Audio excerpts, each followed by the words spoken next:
Music matters. Mexican slum rats. Granada Hills. Yeah, baby. Oh yeah, baby. We've always been here. We've always been here. We've never left, dude. This should be a fun one. We were me and Mario were talking before. You guys were like one of the first bands actually when Mario started booking the podcast, I think you were literally the first band that was like brought up because he was like they're literally from Granada Hills, which is where we live. So we're like, how can we not? But thanks for coming on, guys. I appreciate it. Thanks for thinking of us. Yeah. What were you saying, Matt? I'm sorry before. Oh, I was asking if you guys give a lot of meaning to your like big milestones. You know, you're just saying we're number 141, big honor. But like, who was number 100? Like, do you have someone planned for like 150? Like, dude, stuff like that. Yeah, we like. I honestly felt very uncreative because I tried really hard. I was like, who's number 100? What are we gonna do? What are we gonna do? And like, all the ideas I had were like, at least for the time, were definitely way too big. Like I was like, okay, we should do like a live show. I don't know, I think at that time I didn't really have the infrastructure to do that. I like that idea. I had this idea of doing like a big round table. I think for number 200 we'll definitely do something cool, but for 100 we just had our friend Andrew Bouillard on and we just pretended like we hated each other for 2 hours. That's cool. Sort of like a Dick's Last Resort situation. Yeah, exactly. One of those, a classic textbook. But yeah, it was like 2 hours of us just pretending we hated each other and like launching personal attacks at one another. It was great. That's awesome. Oh shit. Yeah. You must have felt good after that. Walking away. I actually felt terrible. Like we actually went to a show after together, and like I love that guy so much. Shout out to Andrew. I love him so dearly. Such a good friend. That like we walked away and we're like, yo, we didn't mean that, right? Like none of that was real, right? We were just kidding, right? Yeah. You didn't really mean that, right? Hey, you went just a little too far on that one, but it's all good. He said I was abusing my employees. That's what he said. I don't even have any employees. You just gotta hug it out after. Yeah, type shit, dude. Type shit. How are you guys? What's new in your life in the Granada Hills Mexican Slum Rats Circle? I know you announced a big tour. Congratulations. How are you guys feeling about the last couple months? Also, congratulations on that crazy show at the Glass House. That looked nuts. That was fun. That was nuts and hot. I tried to go and then it got sold out. Fuck, dude. Hit me up. We had a lot of guest lists. Damn. I'll get you next time. Thank you. How's everything been though? Fucking, we're just hanging out, doing the damn thing. Hell yeah. No, we have a tour with Winona Forever, which was a band I used to listen to in high school, so it's fucking crazy. Yeah. Full circle shit. That we're going on tour with them. We're gonna kick it with them. We're gonna smoke cigarettes with them. So beautiful. Yeah, excited for that. Excited to see America again. The whole thing. Miss her. Spread her wide open. Yeah. This is America, baby. Love just being in it all the time. Like, it being all-encompassing is really cool. Can't wait to get back out there and do it again. Hell yeah. That's a cool band to check off your cigarette day list. Like, do you have a list of dream bands to smoke a cigarette with? Definitely, yeah. Probably number one being Morrissey. Oh, wow. That'd be a crazy conversation. I feel like I'd rather talk to Morrissey over a cigarette than not over a cigarette for sure. I think he'd be a lot more relaxed. I don't think so. I think he'd be probably the same. I think he wouldn't even talk. He'd hold it in his mouth and just kind of flirt with it. The idea of maybe, being bad enough to smoke a maybe cigarette. puff on it a little bit. A phantom cigarette when you're tripping. Yeah. Dude, I smoked a cigar when I was on shrooms, and I've never, craziest feeling in the world. It feels like just wild. Like, it's so interesting. It feels unreal, dude. Do you feel light? Yeah, well, not even light, just more so I don't even know how to describe it. Like, it just felt like I was holding something that was more important than a cigar. Oh wow. Yeah, it was crazy. You realized something. I realized something That was about your myself whole that day. world right there. Yeah. For that moment. I was holding my whole life in my hands. So, talking about a bit more about Granada Hills, I was very interested in that because, like I said, you guys are the first band we've ever had on from Granada Hills, and we live here. So, small world. What was it like kind of growing up here? Was there any bit of a scene attached? I know there was a bit of a scene in the Valley for a long time. Do you feel like that's diminished, or do you guys feel still connected to it? Definitely. I mean, there's a scene now, but especially when we were in high school, shit was popping off. Really? Almost every weekend. House shows type of thing? Yeah. There was this house with a basketball court in it. Whoa. And the bands used to play in the back, and it got pretty rowdy. Honestly, probably like from 2014 to like 2017, 18. Mhm. That's probably like when it was like pretty active. It's still pretty active now, but from high school days, that's what I remember. There was a lot of bands too. Yeah. Yeah. I always wonder when I moved here, because I guess maybe when I didn't move here, I wasn't as aware of the kind of slight disconnect between like more centralized LA and the Valley. But when I moved here, I was so surprised there weren't any venues really in the Valley, which is kind of a weird thing. I feel like. Not anymore. There used to be like the Cobalt Cafe and like actual venues. And but Roma. Roma, like, kind of. White Oak Music and Arts. It's a karate studio now. whoa. Yeah, it used to be a big banquet hall kind of thing with Uh-huh. the stage. A lot of the big kind of shows would happen there. Mm-hmm. But yeah, Born of Osiris was played there. But like when I was growing up here, I always had to take a bus to like Pacoima or Arleta to go see a ska band. Okay. And that was what I was doing at the time. In Pacoima? Yeah, ska shows are like have been around and still are, and I think that's like the one scene that's always been like doing shit, popping off here. Dude, yeah. That's really sick. I've always felt like I definitely feel this way about ska, but I think I really feel this way about hardcore music.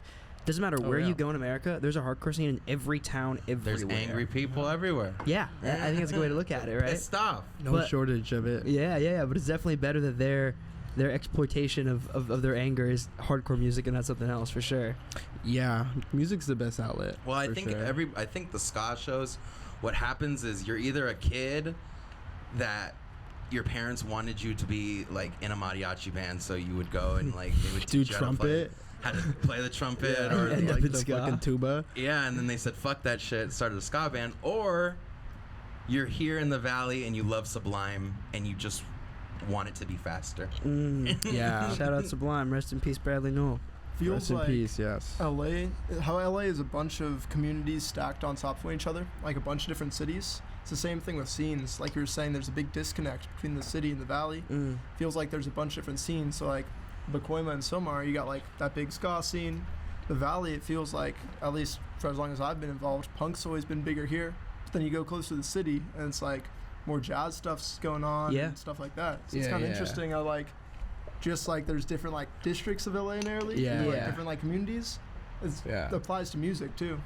There's cool. layers for sure. Yeah. Yeah. The Bay Area didn't feel like that much like that. Like it kind of felt like everything that popped off in like the North Bay, like the South Bay, would also kind of translate to the East Bay or anywhere else. But I do feel like San Jose, where Mario's from specifically, has always had such a strong hardcore scene. Like, Oh yeah. like Tsunami's from like there. Tsunami, Big Boy, all Big those Boy. bands. Yeah. Even their hockey fucking team, that logo looks like a Sharks? heart. Yeah, oh yeah. Shout out San Jose. That was funny that you said Pacoima somewhere. So where geographically do you draw the lines for the valley? Like what is valley, what is not? Well, That's a great question. it's like Canoga. So okay, some people I'd won't agree. say this, but like Burbank, they don't consider it. I consider it from like Canoga, those rocks, the edge of that to Burbank. Yeah. And then I guess like we're at the top of it right now, which is like Granada Hills / Silmar is like the top. Yeah, we're recording, right? Yeah. All right, you got a fucking rectangle. You got Canoga over here. You got Chatsworth up here. You got Silmar over here, and you got North Hollywood up here. And everything that involves in the center of that's the valley. Oh, okay. So you go to Calabasas, you're not in the valley. Gotcha. You go to Glendale, you go to Burbank, you're not in the valley. You don't think so? I don't think so. There's like it ends there. Different people call it different things. Like, Yeah. I wouldn't say Glendale's the valley though. No. I no, agree. No. Yeah. Yeah, Like yeah. NoHo is still the valley, you know. I've heard some people say like that historic 818 is the valley. So like Canoga Park. So like Where's here- 818 end? Well, have no that's the idea. thing. I got no idea. Like I'm in the 818 area code, but like I wouldn't be called like in the valley because like I'm basically on the edge of Ventura. Well, I'd say you're the edge of the valley. Yeah. Where do You're you The live? very edge. I live like really close to Chatsworth actually. Like Okay, in those gotcha. rocks. Like you got to take the trip out there. Gotcha. Okay. If you leave Matt's house to get here, you'd have to go through like this canyon. Lake Topanga? No, like Box Canyon, Box like by Canyon. Simi Valley. It gets kind of fucked. You're gonna think you're lost, but you're not. It's the only way out. So whoa, that's weird. So there's no like direct freeway? You got to go around everything. I'm like kind of in between the 101 and the 118. So Yeah. you gotta like go through this canyon pass. You feel like you're in the Donner Party and you gotta like eat the guy next to you when you're going through. Damn, that's kind of a Bro, the beautiful what? drive though. Yeah, you know The the, Donner Donner Party. Party. Yeah. What's that? It's like dude, I think it was in Colorado or something. it's like Chucky. yeah, they Yeah. were like going through. They got snowed in, and they had to eat each other. And it was like a whole thing. It was like Western settlers, like they were coming from like the Oh. east to the west of America. This was a long time ago. Long time ago, okay, yeah. okay. No, it was like last week. Stuff like that used to happen. I just, You know what you ought to do for show number 200? Uh, You ought to do a show with the garage door closed.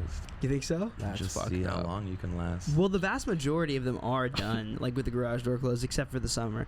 We're kind of at the tail end of it right now, where like we Yeah. probably could have it closed, wouldn't be that bad. But like, bro, like when we had Ed from the High Curbs on, like a couple weeks ago, I felt so bad. He was just He was sweating? Me and him both, bro. We were just sweating. It was so hot. Yeah. When was that? Like June, July? That was what, Mario, like 3 weeks ago?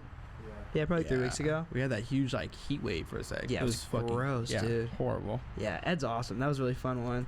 That was he's a funny guy. He showed me like so many of the bands that are like in this scene I learned from about Happy Daps. I feel like because when I moved really? here, yeah, because I stage managed the last Happy Daps, but when I moved here, Oh, that's sick. Okay. yeah, but when I moved here, I didn't know like very many of the bands in this kind of scene of music. It's been so cool to like slowly spiral into learning about all these bands that have like Yeah. played together historically and stuff. How do you guys feel about like the state of kind of the LA music scene that you're a part of right now? Like a lot of the bands, I guess even the bands you're about to tour with, right? Like Israel Yeah. and then all them. I Feels will strong for sure. Yeah, it's so the tour that we're gonna go on. Red Pears and High Curbs are also gonna be out, and then also Sad Park and Yungatita are gonna be out on tour at the same time. So we're all leaving, and that made me realize like, wow, like I don't know, LA is gonna be really empty. Because like 8 or 9 of like really big bands here in LA, like we're all gonna be out on the road, and it just put a lot of things into perspective on like I what's didn't think about that. yeah like it's crazy. I'll pull up the flyers right now, but like everyone's gonna be on the road at the same time, like 8 of us, 8 bands. Yeah, We all leave, and then like all the out-of-state bands come in. yeah, exactly. It's funny. That's so cool though that it's out of place though where that many bands have gotten big enough to where they can literally do like national tours. Yeah. Like I'm sure when you guys first started, a lot of those bands that you were around, even like the Red Pears and a lot of those bands back then, Yeah, I'm sure yeah. you saw them from the beginning to now, right? We were all like backyard bands for sure. That's so cool. Well, now Ham Scholar can play the Glass House. Ham Scholar? Yo. Ham Scholar, you got to get those guys on. Scholar or Scholar? Scholar. Ham Scholar. Ham okay. Scholar. I think that's their Instagram handle too. What kind of stuff do they make? I mean, we kind of got beef with them, so I don't really want to promote them that hard. We as in Ben. Yeah, ham with him. We're anti-Ham Scholar. No. I mean, They just weren't down to jam. That's it. They weren't down to jam? so they're great. I wanna start this off by saying I found them by fucking hanging out at Pop Studios. You know that spot, Pop Studios? No, what's that? Oh Dope my spot in gosh. Northridge. It's a spot in Local Northridge. spot. Give me the lore. If you're a band in the Valley, you have practiced there once. Or what's it called? Pop Studios. Studios, Pop Music gotcha. Studios. Right here I at the... heard a theremin coming out of Yes. one of the fucking rooms. You heard a theremin? I heard a theremin, and I like waited for them to stop jamming, checked them out. They came out. They're all older guys, Yeah. and one of them's in their 60s. Theremin player. Damn. Brad. So, but you know, that's that experience. They're an instrumental like jazz, like Free Okay. jazz. free jazz Free band. jazz. Free jazz. And Formless. I saw them Very play formless. at a library once, and I said, "Hey, I'd love to join you guys for some experimental shit." And I sat through about 3 hours of them playing, and they forgot. And at the end, I was a little salty. Yeah, you were. I remember you called me. You were like, "Yo, what the fuck?" Like, I am always I? call Kevin when I get pissed. Yeah, you were He like, calms "Am me I down. tripping?" Like, nah. But 3 hours is a long time to wait. Wait. So you sat there with them and they forgot you were there? Or They were just so invested in their free jazz bullshit. Honestly, let's cut the shit. Like, I was there let's get down to for it. 3.5 hours pretending to go along with this shit because I wanted to jam on the drums. You're tapping your foot to like 13/8 time. You're like, oh, what is this? Yeah, pretending it's grooving, but you know they. God bless them. Yeah. God bless Ham Skull. Yeah, you showed me a video of them playing, and I was like, "Oh yeah, like I'll check them out." And You gotta get them on. It just was like fucking crazy ass. Like I don't even know how to explain it, but it sounded scary. How many people were in the group? They got a saxophonist. They got a theremin player. They got. Wait, what is theremin? I thought you were like honestly, I thought you were trying to say pheromone. No, like as in the smell. What is a It's like theremin? this electric instrument. Where you don't gotta that's touch why I it. questioned it when you like you heard a theremin. I thought you were trying to say you smelt a pheromone. No, What no, is a pheromone? That's like another word for odor, I think. Oh, Like right. ants release that. Yeah, Yeah, it's yeah, a yeah. pheromone. Theremin is an instrument you don't touch to play. Yeah, you like can move your Some hand Jedi for shit. like What? pitch and tune, or like pitch and tone. Mhm. So like Yeah. you're like that in volume. You're not touching it though.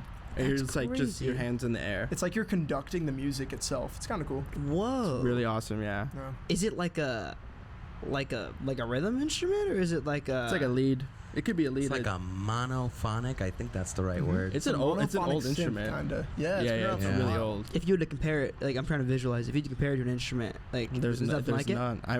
It's like a keyboard that you can't touch. it. Wow. It's like a steel like lap guitar without the strings. a steel guitar without the strings. Like you know those like Yeah. but you're not touching anything. You're just like conducting it. What? I wonder the technology how that works. It just like maybe it's like the It's crazy, dude. it's got to have something with cuz your hands are technically magnetic, right? That's like how, you know, like when we touch fridges and shit, that's why it feels kind of strange. Oh wow. I think so, Probably is right? magnets then. Or something like that, or like Fucking the or magnets. like the heat in your hands or something. Dude, I have no idea. So crazy. Go man. ask Ham Scholar since you love them so much. I don't. Go jam with those foods. I'm anti-ham scholar, bro. We have no condoning for the ham Nah. scholar clan on this podcast. It was like they were just too into the music, and They locked in. they locked in. They And said, "What is this I was, punk shit? I was locked This out. juvenile music."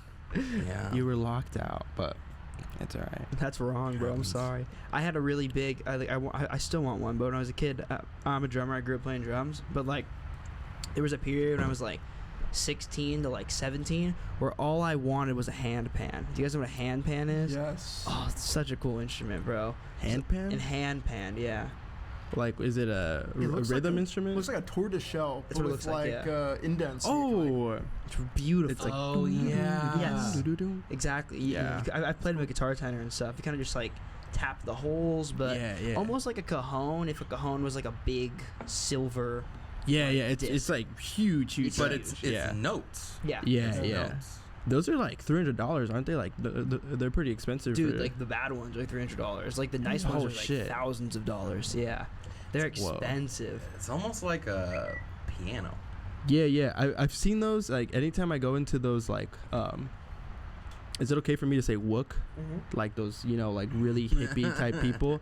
Those stores like always have those kind of shitty versions of them. They're still like $200, but I feel Yeah, like those are that sick. and the theremin fall into like that healing music category. Yes. You know. what's that? I always feel so ignorant when I Reiki. talk about this stuff because I know nothing about it. That's like a cool even classification, like healing music. Yeah. Yeah. Shit like Reiki's use. Reiki? Reiki's like a spiritual healer type Yeah. person. Like a shaman? Kinda. So like their music is like tuned to like a different frequency. Like we Frequency, use yeah. 440. Yeah. They'll be like 432 yeah. because it's more in tune with like the natural frequency, and they'll just get on that and like Yeah.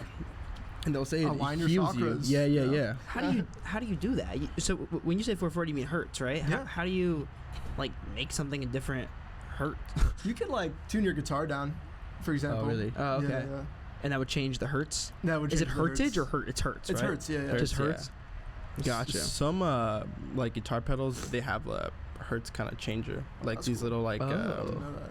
buttons. You can change the hertz. That's cool. I didn't know that. It's cool up until you're on stage and you accidentally fucking change it. And you don't realize, and then you tune, and it's like Everything sounds fucked up right now. yeah, it's like Yeah. Because like every note is a number of hertz. There's Yeah. like, but the hertz is also like an electricity thing, right? that's Or- ohm. Oh, ohm? I'm pretty sure, I right? think you can measure hertz and like waves too, like electric or like sound waves. Oh shit. Yeah. Yeah. You're probably right. That's so weird. Talking about that, I think y equals mx plus b. Yeah, I think Yeah. so too. That's for sure. The Pythagorean's theorem. Talking about, I guess not weirder instruments, but there was some sax on one of the last songs on this record. I kind of want to dive into that a little bit. Yeah. Is that something you guys wanted to do for a long time, or was it something that you think the song just called for? How did that kind of come into the fold? Or in the latest album, you decided to include an instrument like that? I think we just love music, and any instrument Yes. would have just been like yes. Yeah. Yeah. So I mean, I'm super glad that it ended up turning into Matt becoming a fucking member of the band Yes. as a saxophonist. We were talking about that today too, like signs or messages that the universe will give you, like just like energy and things like that existing, and then just I think it was the right time for it. I feel like we had learned so much in terms of like writing music to the point where like now we were considering like maybe we should get sax or whatever, but Matt pulled up and like it was just like a happy surprise, you know. How like, did you guys know each other?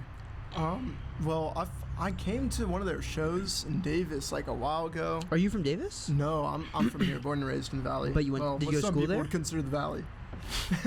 But no, so a friend of mine, Dog Sled, they were in a band that was opening for them, and I was visiting a girl I was seeing at the time. Went up, followed them on tour, hung out with them. I knew the promoters for the show. For the Youth? Was For it that the one? Youth, yeah. Yeah, they've been on the show. Oh yeah, They're yeah. good friends. I love those guys. Shout out to Michael and Izzy. Yeah, Michael and Izzy. Shout Yeah. out to Michael and Izzy. Yeah. So those guys came back, went to a different show for this guy, Cole Brightbill. Used to play in his band, and Ben was there. This was at the Silver Lake, and we just got to talking, and Ben was like, "Oh, like pull up to rehearsal," because like we found out I played sax, and it was just like a pretty happy marriage from there. As a Yeah. That's so cool. It's so cool that like you guys could find somebody like late into the band where like it just fits. Like I think that's so rare. Like I feel like when you continue as like even like a 4-piece or whatever for so long, it's so rare that you can find that fifth element. That's so cool that you guys found each other. Yeah, it was I don't know, it just like I feel like we didn't even like talk or think about it. It just like happened, and then we were like, oh fuck, okay, like I think for me it was like we can do Neutral Milk Hotel covers now. yeah. Or we could do Chicago covers. Yeah. I mean, it started like just one song, but something that I really like about Matt is like, well, like you were always down to play others the whole set. yes, I And- just like playing music. Yeah. So like I'll get it any way I can get it. Whether that's like playing flute or sax or screaming or whatever I can do. Yeah. Do you guys have sax in your full set now? Yeah. Yeah. Wow. Pretty much. yeah. Besides like a couple songs, right? Yeah, I would say like besides for like 2 or 3 songs, like there's some songs I just don't feel like I can add anything. It's like a pretty perfect song as is. But if I can hear a part, I'll at least try playing it and see if like the guys fuck with it. or Yeah. not, Yeah. That's so cool. That's such a cool thing to add. Matt, were you like playing sax, and you said you played flute too? Yeah. So Did you like, grow up? I'm a woodwind guy. Oh, okay, gotcha. Did you Yeah, grow up playing all that stuff? Yeah, I grew up playing jazz and like saxophone, and went to college at Berkeley for a bit. Got really into flute as well. Came back here, got really into like world music. Berkeley's just so expensive, so I stopped going there. Uh-huh. But That's a got really huge into, like, theme on this show. Yeah, Yeah. I'm sure. Got really into world music and like weirder stuff. So like weird world flutes and stuff like that. Really like that.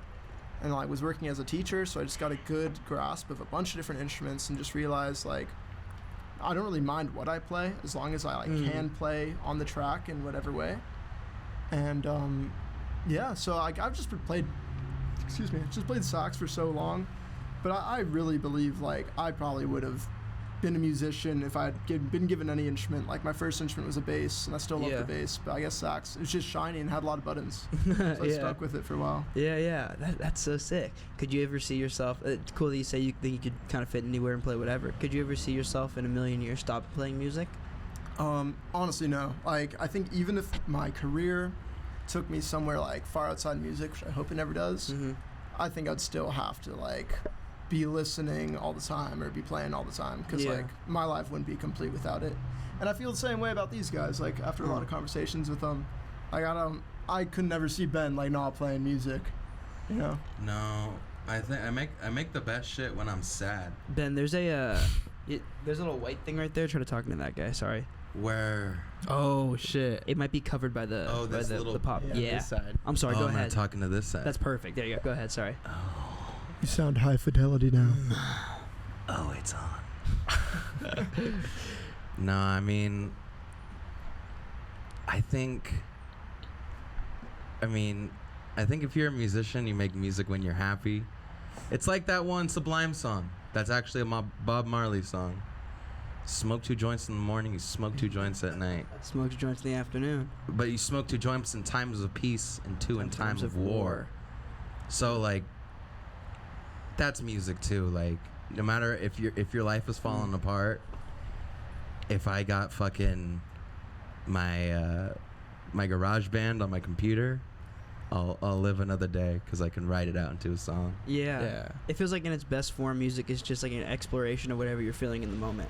That was something. 100%, That was something really cool about your guys' last album. I read the note, and we'll get more into this later, I guess, as we go on. But I read the note that you guys posted on Instagram when you like originally dropped the album, and you were saying that I think you said the album is exactly where we are right now, and I thought that was really cool. Yeah. I think that is what music is at its best. It's like an exploration of how you're feeling in that specific moment where you made it. It's like, I think that's kind of the magic of it, you know? It's a picture. All those songs were written like so close to each other, like in like how long of a period of time? I think they were written in probably 2 months. All the songs, and just got recorded and released. Right now, we're taking it slow, and we're trying to write ourselves a little bit of an epic that we're gonna put out very soon. Oh, cool. Yeah. We have like so much stuff, and it's nice. It feels like we have to sift through all of it to be like, all right, what do we really want? What do we not? Yeah. Like I just love having that, like the amount of options. Yeah. It's Matt was saying he went from like he came from like a jazz background. I feel like me and Kevin are doing the opposite, and I've said this before too. I think in other interviews is like, we come from the live music, like punkier metal fucking realm growing up here, and then got into odd time signatures. Gotcha. Whereas this guy knows how to read music and then came into like the live music kind of realm. That's so cool you guys found each other, though. That's like the perfect compliment, you know? It's like different points in your life. really is. Like Matt and Rocco, they can write down what I'm trying to get out. You know? Yeah. And so it works. That's gotta help so much from like a production stance, right? Yeah, we pop out songs like a fucking bakery. Yeah. Like, We- it's so quick. We write songs, but then it gets, and I know other bands can relate, but it's like, well, let's see what else comes out. And then you kind of got all these like 16 songs tucked away somewhere that you're like, oh fuck, what happened to that? Yeah. So I mean, that's kind of a good problem to have, a problem of surplus in a way. it's like reading a book is like, well, what is this next chapter gonna fucking sound like? Exactly. Yeah. Yeah. Let's worry about that and not record this other thing that we got. Yeah, we'll meet up to like rehearse the set, and then we'll just end up being like, nah, fuck all that. Like, let's just like write 4 new things. Yeah. That's always the case. Dude, I love the idea of that. Like the idea of the music being in you, and sometimes you kind of just becoming a vehicle that like allows it to become real. That I think is like the coolest idea ever. I don't necessarily know if I feel like we always control the songs that we write. I sometimes think you're just in a place, in a moment, and that moment has a song there. You just have to kind of pull it out of the ether, you know? That's why that's why it's almost odd to fucking Write a song. to play it the same way the second time you fucking want to jam it. Especially like we're always jamming, or like the best shit that we do. It's always like starts with you playing, and then Rocco, and then like we come in and we don't stop until it's like obvious we're stopping in a way. Yeah. Like it's like dying. And you guys are Bay Boys, the Grateful Dead. Yes, sir. How do we feel? Oh yeah. Mario, how do we feel? All right. Every like 40 to 50-year-old man that I guarantee both me and Mario grew up around just were like the biggest deadheads you could ever imagine. Yeah. Dude. Yeah. But they were just like, Jerry Garcia never played anything the same way twice. Wow. And I feel like I have the same fucking problem, which is cool. Like, it's going to come out differently every night we fucking play it. Yeah. Yeah, and it's not a problem. Like you were saying, music is a snapshot of the moment. Yeah. I think it's a beautiful way to put it. The live performance, especially, like you're reading the energy of a room, and like you're like, what do they need to hear in the moment, and what's the energy they're giving you, and how can I translate it into the arrangement of this song? Yeah, it's still a snapshot, but just of that live moment. Exactly. Like, yeah. If you're playing, like, it's like you even picking different notes for a riff that you've played a million times just to impress yourself a little bit, I feel is healthy. That's a really cool idea too. Yeah. Because if you're playing, it becomes like a product. And that's when it becomes really unattractive. Yeah. And also, that's kind of what live music is supposed to not be, right? Yeah. It's like live, Exactly. especially, I mean, you were talking about jazz. Like, jazz is such an improvisational and live genre, first and foremost, to where you get to this place where it is different every single night. Yeah. And a lot of that, like you said, snapshot of the moment, right? It's like, it's the show is not just a snapshot of the music, but it's a snapshot of that crowd in that place on that night and what happened to you before, what happened to them before. If you go see the Mexican Slum Rats at the Glass House in Pomona, you're not going to see the Mexican Slum Rats live at the Echo in LA. It's not going to be the same fucking thing. Yeah. And you know what? Like, damn, that's a loud car. love that ambience. A man That was can never cool. walk in the same river twice, for Yeah. he's not the same man, and it is not the same river. Wow. Whoa. Yeah. Yeah. Mother Earth is pregnant for the third time. Fully knocked her up. Do you guys have any shows that come to mind where you felt like the room was playing more than you do? Like, any shows that come to mind where you're like, damn, like, that energy at that venue on that day for whatever reason was something special? Denver, New York. Denver, New York. Denver, New York. And New Oh. York. Like, both of those shows, I felt like the crowd brought different kind of energy. Yeah. I would say also Orlando. Rowdy people. That's Yeah. it. It was pretty sick. Terragram. in LA. Terragram. That one kind of exploded too. I was wearing my overalls. Yo, let's go. Yeah. So Overalls, you know it's a good night. it's so easy. Yeah. That's beautiful. Were there any other bands, just kind of end on the where you guys grew up type of stuff, and then we'll get into some more stuff, but were there any other bands that you were around in Granada Hills when you were growing up? Like, whether you were in high school or- Cosmos. Sad Park. Oh, they're from Granada Hills? Yeah. Well, no. Well, they're from like Northridge, but Okay. they're from the Valley. You know. Same. Yeah. Very similar. Yeah. I used to go see them at a lot of backyard shows before I was like officially like doing this. Yeah. I went to go see them. There was a band called New Yesterday. That's a cool name. Yeah, they're really sick. There was another band called Bandits. Yes, there was. There was Lucifernus. Yes, there was. It's Butters from here as well. I think Military Gun is from here. I'm pretty sure. So when I was in high school, we got Chromebooks. Oh, dude, in my high school, we used to beat the shit out of the Chromebooks. Oh my god! All these kids would just demolish Chromebooks. So on my little Chromebook, I was like, I'm gonna look up the alumni for Granada Hills Charter High School. Fuck it. Yeah. I mean, it might be. So I find. Are you familiar with a band called the Gun Club? No. So the singer of the Gun Club went to Granada. Okay. He started a cowpunk band. Sick. All right. He got those records. You know that song? Another country, where'd you wanna go? Yeah. Canned Heat. Yeah. That guy, the Bear, the main singer and harmonica player, also went to Granada. Oh. So, and he gave Jeffrey Lee Pierce, the singer of the Gun Club, The blues tapes, a right? bunch of blues records. And he went off and he started the second best cowpunk band in LA, first being Eggs. But there's a lot of weird shit that goes on around this neck of the woods. Yeah. Yes, there is. I've always been here for like a year and a half now.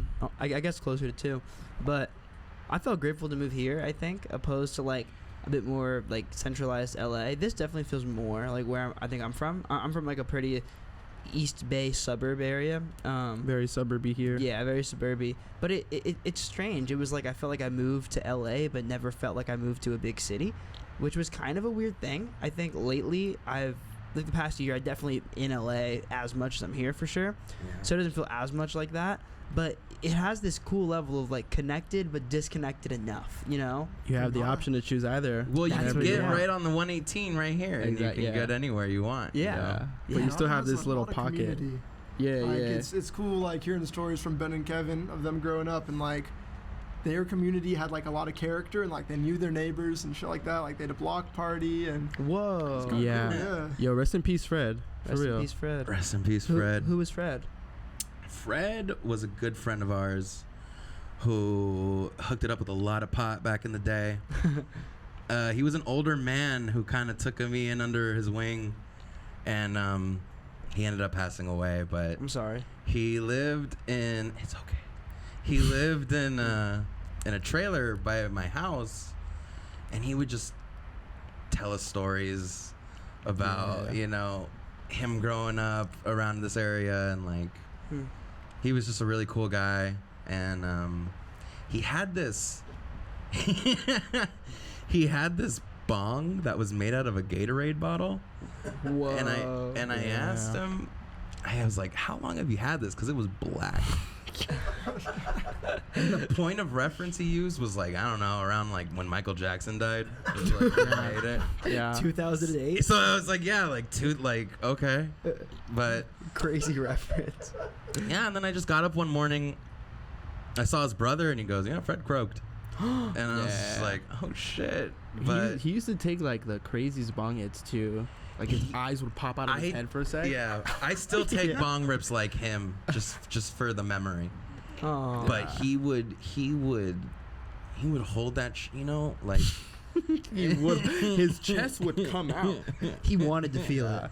He wanted to feel the burn. if you can hold that shit long enough, you get the weed effect, but you also get you're cutting Had a lack of oxygen. off from your brain effect. It's like you get The a slam lip dunk. hit And kinda. The those suffocation effect. Those two together That'll- is blissful. That'll be tough, yeah.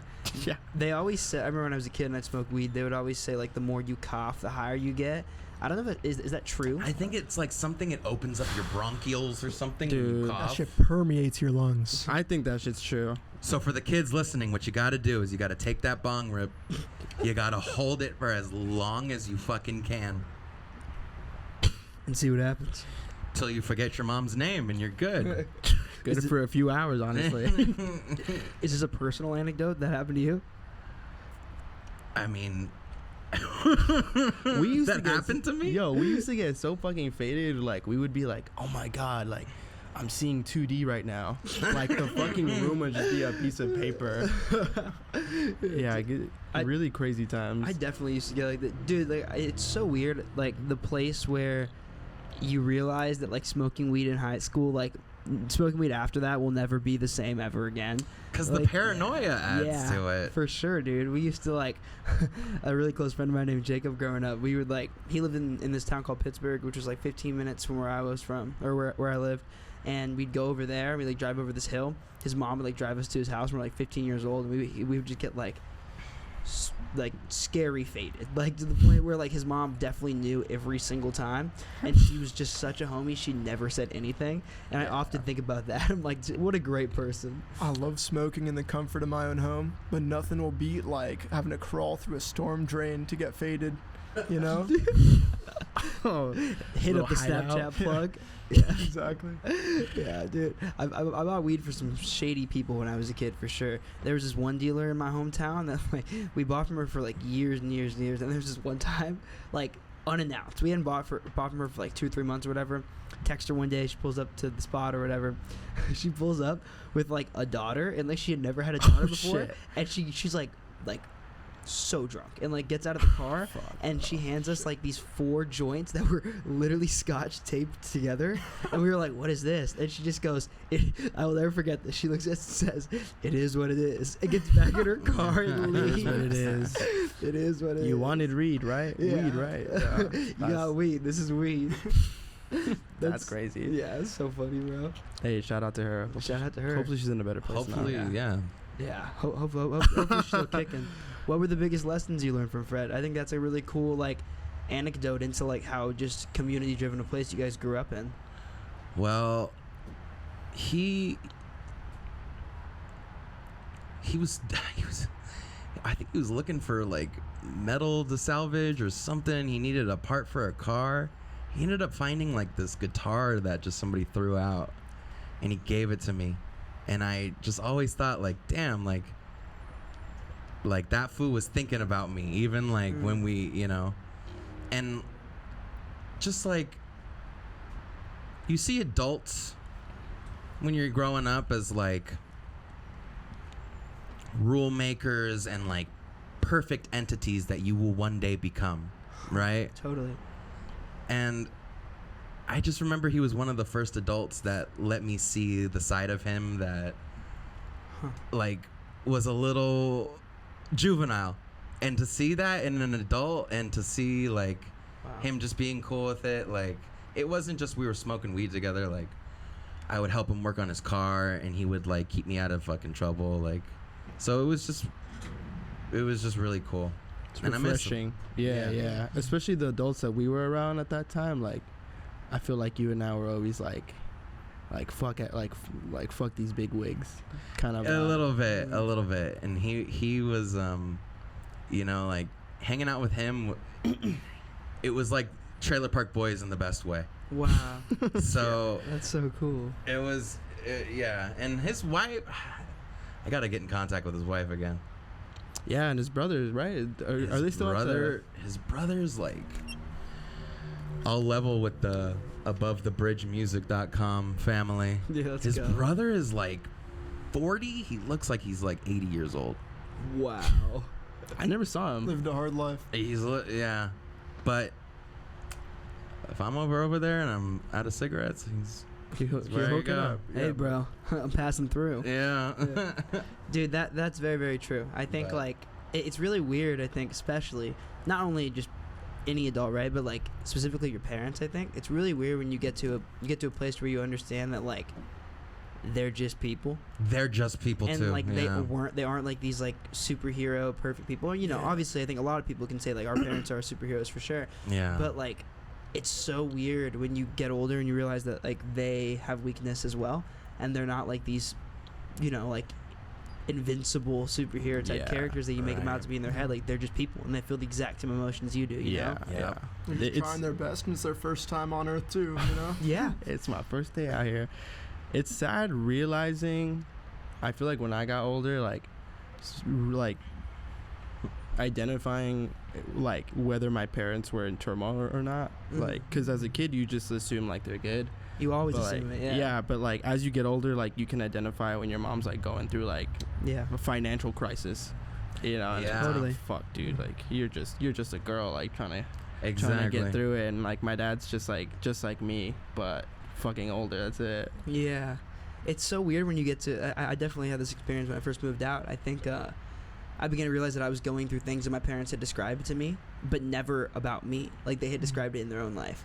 Like, oh, like I did this and this. It was hard for this reason and that reason, that reason. And it's so weird when you're like, oh, like that's where I am.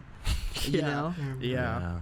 That's when you can. I feel like there was this picture I saw of like the lines of life, and there was one of like you and your parents, and it's like you guys are like this for a while, and then you go like that, but then like mid-20s, like you're back there, and you can finally like have a heart-to-heart with them. Wow. And like really get to know them. Like I didn't get to know my parents till I was like probably 21 or 22. I'm still like getting to know the real them. Yeah. But it's definitely like a big change in your life. Yeah, like getting to know them without the barriers up. Without them being a parent anymore. Yeah. Like wow, that's weird. Do you have siblings? Yeah. I have 3 siblings, and one of them's a half sister. Okay, one cool. of them's already deceased, but I'm we sorry. all it happens, but yeah, we're not big family, kind of medium family. Yeah. But they're like long out of the nest. So your parents. No, my half sister, like she's from Mexico, and what's it called? My brother, he's 17 or 18 right now, so he's like just getting there. In my head, that fool is 6 years old. That fool is really small. Because me and Kevin met like. I was just gonna say that I get the sense you guys have known each other your whole lives. I've known Kevin Basically. since like the summer of '89. It feels like so fucking long. That damn summer. As long as I can remember. Yeah. How'd you guys meet? How did we meet, Kevin? How did we meet? Okay. Initially, The first okay. interaction.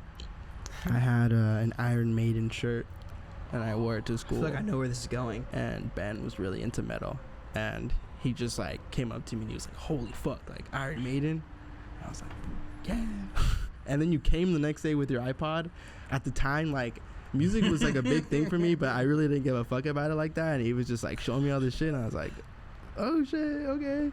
And I had my own kind of crew at that time, so like I was just kind of like, cool, like, this guy Ben, thanks, like, that's awesome. But like, it wasn't a big deal for me. But I didn't get close to Ben up until like the following year, 7th grade.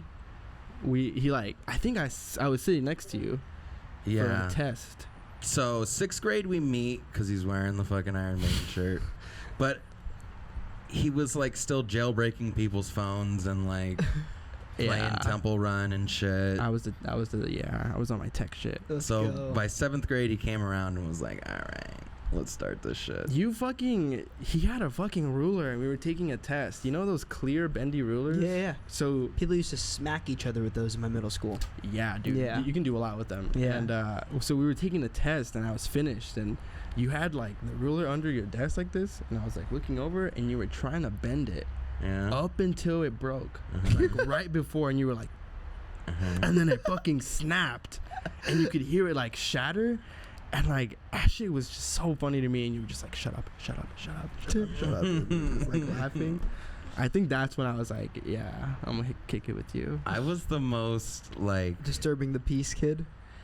in like not even cool ways though, like breaking a ruler.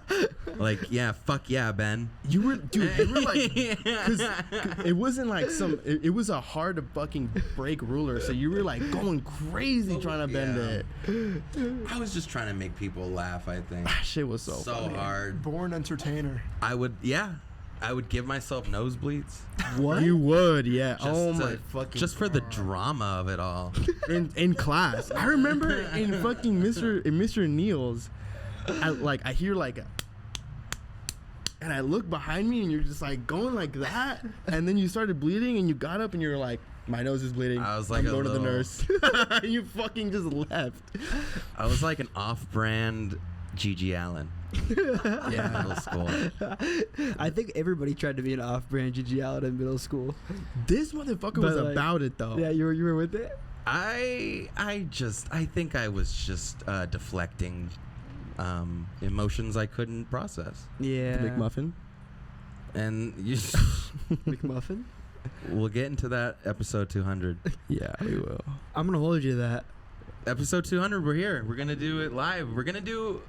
We'll do a show. We'll do one song, one question. One song, one question. Oh, I love that. Dude, honestly, we could do that whole episode of just like 8th grade, 7th grade. 8th grade stories. 8th to 7th grade was like really, really fun. Yeah. Really fun with Ben. I feel the same way. Like, I feel like when I was in the 8th grade and 7th grade, like late middle school, all I tried to do was just like get a rise out of teachers. It was very much just like, how can I get? Also, certainly, like now that I'm older, I'm realizing maybe I just wanted attention, but like in the moment, who doesn't? Yeah, for sure. As a kid, you know. Like, Yeah. Yeah. In the moment, it's like, what can I do to get this teacher not only like upset but like confused? Like, how can I shock them? We used to fucking run on the 2nd floor of the middle schools, and so like on the 2nd floor you have like the classroom and there's like that walkway. Ben and I used to run as fast as we could, holding each other, and then like diving and then rolling, as if we were like fighting to get like teachers to like break us up. I guess I don't know what we were trying, but we used to piss off a couple teachers with that. Yeah. And then we would go to my house after school and we would hit Danzig. Let's go. And fucking Nirvana and Bloom. And Nirvana. And then we just kept doing it. And now we're here. What was high school like? Like, when was the point where Slum Rats became like a serious thing? I feel like maybe after like Magnum Opus dropped, we started doing like warehouses. But even then, we were just kind of playing music, no? Yeah. I think we just wanted to get ourselves in front of a crowd. And like... Yeah. I think when we got Cam, that was... Yeah. Like, it still trips me out that, like, you would invite us here. Yeah. You know? Because it's just like... Yeah. You know? Yeah, I feel like there's never... it's so weird to take a step back and like realize you're growing. I don't really know if it's possible. I don't know if like we're meant to. I think about this a lot. I don't know if we're meant to like experience the numbers we see on a screen in real life. Like I don't know if there's any way that our brains can compute that. Like you guys at a sold out show at the Glass House, like how can you compute that when you were like jumping all over each other in middle school, you know? I think sorry. I was gonna say, I don't think there's any way to like measure that except like looking at where you were a month ago, and it's that way with anything. Like whether it's like working out or music, like if you look at it day to day, like I read this quote, it's like the day you start lifting is the day you're forever small. Because it's like you're only looking at yourself the day to day, but if you look at yourself where you were a year ago, 5 years ago, a month ago, that's when you can see some real progress. Yeah. You know? Yeah, exactly. It's I think also in terms of music, like it's really hard to try to compute that because then it messes with the music. Yeah. It taints your ability to create without fear of like letting your fans down or whatever that means, you know, because like it's just the whole thing of like trying to guess what your fans would like, but the reason people listen to you is because you never started to do that. You know? So I think it goes both it goes both ways. I also think it's like always a big goal is to get to the place where like they're listening to you for you. Sometimes it's like bigger than the music. They feel like they relate to you as a person. So I think when you get to that place, like you can't make anything they don't relate to, you know? Yeah, that shit scares me. Yeah. It's so fucking, dude, especially like how fickle it is. What you just said, like people relate to you as a person, like, because then it's like it's a lot of responsibility. In a way, there's a weight on you now. Because you know how shitty you are. How disgusting and vile I can how be. Fucking morbid and pale you are. Sickly. Pale. But and then you know that's like something you got to shake off when you're gonna get on stage and have to entertain people. Yeah, for sure. It's like Grease. It's been weird interviewing some of the musicians I grew up listening to because it's to this place where like I really really feel lucky to do this because it has really really taught me just how similar we all are. That's always like a really really big goal of this show is like highlighting how similar we are as individuals and like how our differences are literally so small. They could be like one small intricacy in the way we grew up. They could be like one just like experience that shaped the way we look at the world, but like we're all so close to each other and we don't even realize it, you know? I think we like to think we're special in our own way. Yeah. And we are, but a lot of us are very much the same in it because the internet too it's like makes people synonymous. I guess like everyone, you know, like wants to wear Carhartt and they want to like wear Dickies and they want to like shave their head and like dye it and then like, you know, and then it just becomes like kind of like an echo chamber, you know, but at the same time like everybody is unique in their own way still, you know. I don't know where I was going with that, but no, I totally feel you. It's a weird thing, bro. It's like I often feel like the internet sometimes, like I'm not anti-internet. I love the internet. My entire job is catered around the internet. But I think it has this weird, really strange like effect where we don't realize how similar we are to somebody because it's just a username and a profile picture. So you don't really instantly see anything to relate to. I think something that really replies to this is a friend of mine once told me, he was like, half the time that somebody is being unfriendly or like weird to you, that's just the way that they're expressing their anxiety. Like I think it's so easy to like look at somebody and be like, oh, that person's like not nice or not friendly or not like whatever, but half the time they're just incredibly like they're burning inside, like they're dying inside, you know. If you can realize that, there's a freedom there. There is, you know, because then you never take really anything personally. You know? You almost feel like sorry for them in a way, because I feel like when you realize that and then you accept that, like, you know, like you've been there before, and it's just like, fuck, you'll get there too, you know. Everyone just wants to feel safe at the end of the day. You know? Everyone wants to be a part of the vibe. Everybody wants to be included in the vibe. 100%. That's why, like, the internet, it's like there's a lot of FOMO. Oh yeah, dude. Oh, Did you guys ever feel that? I for sure felt that growing up. I feel like when I was just outside looking in at every music circle that I wanted to like, give something to, I felt so like FOMO-y for sure. Yeah. Yeah. Did you feel that way? yeah. Oh yeah. Fucking still. Yeah. Like, I don't think that ever goes away. Hmm. If you're one of those people that likes to fucking have a joint at the end of the night and play your video games, like. But if you Who was that about? if you see just like No, just fine. if you know, like if you don't have like people that don't like music, you know, Never got that. there's a lot of There's a people lot that of don't people, like yeah. that don't like music. Oh, no, Most no, no. people don't care about it. I didn't sadly. mean I didn't mean like I've never gotten that, like met somebody like that. I just mean like I've never understood it. Oh yeah. Oh yeah.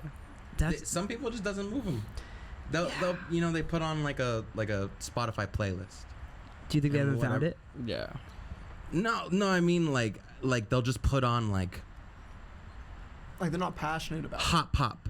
Yeah. You know what I mean? shuffle. And that's fine. Like in a way, I mean, with being a musician, there's so many notes and there's so many versions and there's so many avenues and there's so many ways a song can be written. Yeah. To just like not really give a shit about it is kind of like, oh, okay. It's kind of cool, Like dude. you're living for other things. Yeah. We can't understand that, Yeah. but yeah. There's so many songs I wish I could go back and listen to for the first time. I think about that all the time. Oh yeah. Dude, like, if I could go back and listen to, like, some of the Bright Eyes albums I love for the first time, I think, and just experience... Really? Or, like, yeah, it's, like, one of my favorite bands ever. Like, probably my favorite band ever. I love Bright Eyes. Or, like, just album... Like, I remember listening to Forever and Forever Ago by Bon Iver for the first time. If I could go back and listen to that and feel the way that it moved me in that Yeah. moment. Or, like, OK Computer by Radiohead.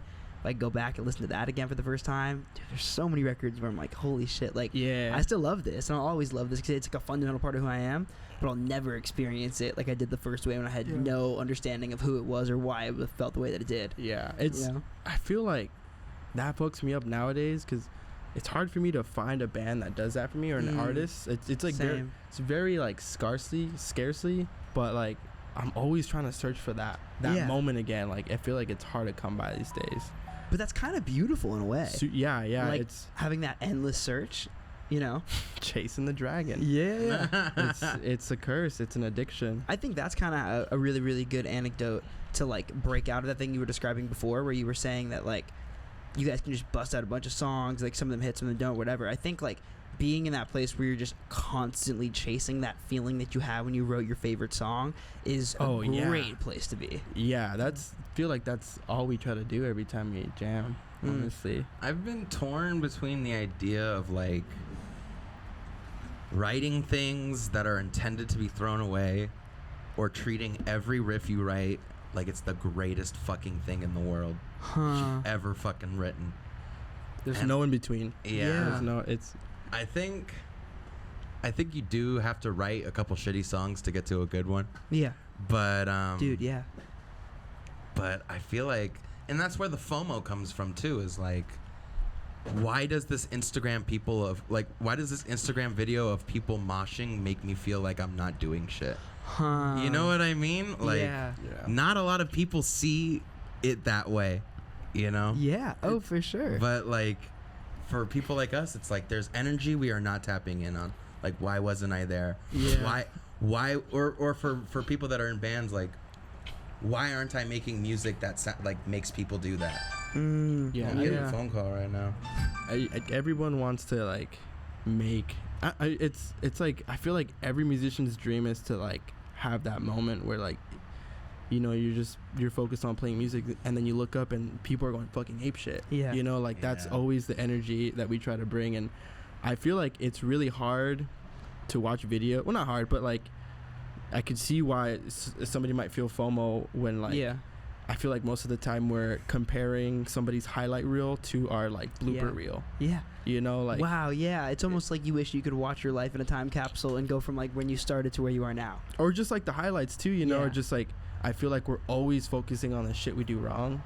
But I feel like if we all focused on all the crazy awesome shit that we did and we saw it in front of us, I think we'd all feel a little better about ourselves. Yeah, honestly. I totally agree. Yeah. I think focusing on some of that stuff that we do wrong though, like, drives us to be better a lot of times. And I mean, like you said, like, everyone just wants to make people move. Like, even the most like serious classical musician, super highbrow stuff, or like the free jazz in a Right. ham Them who shall not be named. Ham skillet. skillet. You said like 3 different versions of the band name, and I love it. Ham crusher. stringer. Ham fucking sandwich. I don't know, but like, even they just want to make people move at the end of the day. So like, Yeah. I'm sure they can look at us and be like, oh, like, what are they doing? What are they, as in us, what are they doing that, you know, ham stringer's not? But like, I mean, you know, everyone's just trying to tap into that a different way, I guess. And you know, you need those bloopers to get there, Yeah. for sure. 100%, Have you yeah. have you read the book The War of Art? Not The Art of War, but The War of Art by Stephen Pressfield. Oh no. No. Somebody on the first day of our tour with the floats told me to read that book. Yeah, you should check it out. It was what you just said really reminded me of a lot of the philosophy in that book. Like that Yeah. idea of writing a bunch of the bad songs to get to the good. He kind of like it's really cool the way this author frames it, but he calls it the resistance, and the resistance is like that feeling. Yeah. What's up? No, I remember hearing yeah, about yeah. that. Yeah. He calls like that feeling when you're trying to get something but you can't get through the resistance, and he kind of quantifies it. It's just like you have to Right. fight through. Push past that. You gotta Yeah. earn it, bro. Like you got to write a bunch of shitty songs to get to the Yeah. one, because the shitty ones rise first in your head. I think there's a lot of discomfort in a good song too. For Like, when you're starting to write it, there's like a lot of discomfort in the writing process and like how these parts fit together. Yeah. But like you're talking about, once you like push past that resistance, it's like, it feels great, like sliding into a hot tub or something, you know? Yeah, totally. Yeah. Do you guys feel like the songs that come the fastest are the best, or the songs that come the longest are the best? Like the ones that take the longest to write? I'm a big proponent of first thought, best thought. I would agree on that. That's like the John Mayer philosophy. Style tech. Yeah, I feel It's like, if you're not spitballing in the first 30 seconds, you're fucking wasting time. you're thinking Yeah. about it way too hard. Yeah. I feel like a lot of our best songs we wrote like that day, and then that was it. Like it was just a jam, and then we were like, okay, like that sounds cool, let's do that. You know, I feel like when we spend a lot of time trying to like make it better after that initial thing, a part of me is always thinking about the first time we played it and how much better that was. A lot of the times you've gone back to that iteration, like listen back to that Yeah. first demo and then cut out a lot of parts, and you're like, nah, like, let's just stick to that.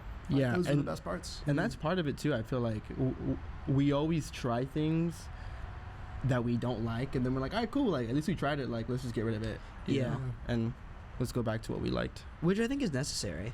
I think you kind of have to see every single idea through, you know? Like some of them end up working, some don't, but I think if you don't see them through, you'll either like, I think most of the time you'll sit in this place of like, what if? And you're kind of just like like, what if that worked? But it's out of your mind, you know? Yeah. I also think so much of that feeling is trying to capture what it felt like when you first thought of that song. First time, yeah. Yeah. We can only get so close, you know, but Yeah. I feel like the only rule we have is like the word no does not exist with us. Wow. Like It's a great rule. I feel like we're like, especially you're like, what if we did this? Or like, let's try it, you know, and then we'll try it. But like, it's never like no. There's so much respect for the musicianship, Yes. and like there's so much respect that when Kevin comes to me and is like, yo, like that's not working, I'm really like, okay, it must be really not like working. I gotta sleep on it. Like he lets me get away with so much dumb shit that it's there's only been a few times, and even then I'm like, oh shit, I gotta tell Ben, like I'm not feeling that shit. yeah, but it's rare. Yeah. It which is cool. rare. That's what makes us a band. you know? Yeah. That's so cool that those relationships have gotten so strong over time. Like, since you guys, I guess you two specifically have been playing together for so long, do you feel like on stage you kind of have that level of not having to say things ever, and it's just kind of there? You know how each other play, you know each other's tendencies? I feel like we just look at each other, especially like if you're doing something different, Yeah. like you'll do this. I can tell where they're going. Like when we're jamming, I it's like I can anticipate where we're gonna go next, Yes. and I can tell when we're not feeling it as well. You know, and then we're gonna like change it up. There's a lot of eye fucking. Like on a certain side of the jam space. But it's nice because jamming with people who don't look you in the eye is worse. It like makes me anxious. Yeah. Really fucking anxious. You're like, do they hate this? No, yeah, they look miserable, or they look like Yeah. it's not a good time, and I feel like with Ben it's like rarely like that, and it's cool that you kind of got like everyone to join you in on that, like especially Rocco. Like when you guys jam, like he'll have his fucking hair in his face, but then for certain parts he'll look up, and that's when we get it right. Yeah. Damn, that is so cool, bro. That's so valuable, and it's cool Very because it can valuable. only be built over years and years and years of time. Like there's Yeah. no other way to get there, you know. Yeah, there's like no weirdness. I feel like when we jam, like everything's on the table. Yeah, that's so sick, dude. Do you guys ever get to this place where it's hard to stop a song because, or like end a song or finish a song? Like, do you how do you know when a song is done? Just We could write something that's like. You could write something that's like 6 minutes, or you could write something that feels done in 40 seconds. yeah. So I think that's part of the fun, is like Where does it end? you being able to decide. Yeah. Yeah. But I feel like when you just stop hearing something after it, you know, you shouldn't force it.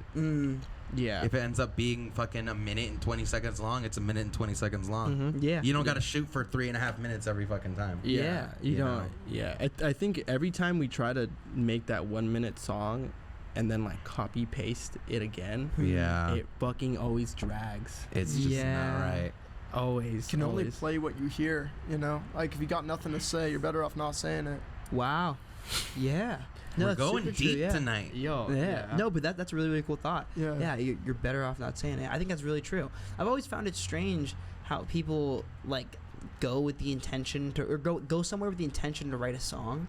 To me, that's never really felt like how songwriting works. I don't know. I'm not showing anybody's process, but to me, it's always felt like the song is there based on the experience. You have to pull it out. Yeah. I think you can make it happen. I think you can. If you go write an album somewhere, Yeah. I think that would be the. Cause we'll get together sometimes with 2 acoustics and we'll just go to the park and see Jam what out. comes out. But it's like it's okay if it's one of those things that nothing was meant to happen with it. It was just.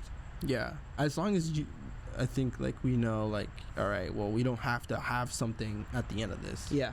We can fuck around the park and get ice cream, and that's fine too. Yeah. you know? Like, but as long as we try at least. Like zero expectations always. Yeah, It's gotta make you happy. Exactly. Yeah. Like, you know, Terrapane Station by Grateful Dead. It's the album cover with 2 turtles or Dancing? tortoises. They're dancing and playing the banjo. That's how I always want to feel. Like yeah, baby. making music or playing a show. We gotta put that up on the screen, Mario. Yeah. Right here. Right here.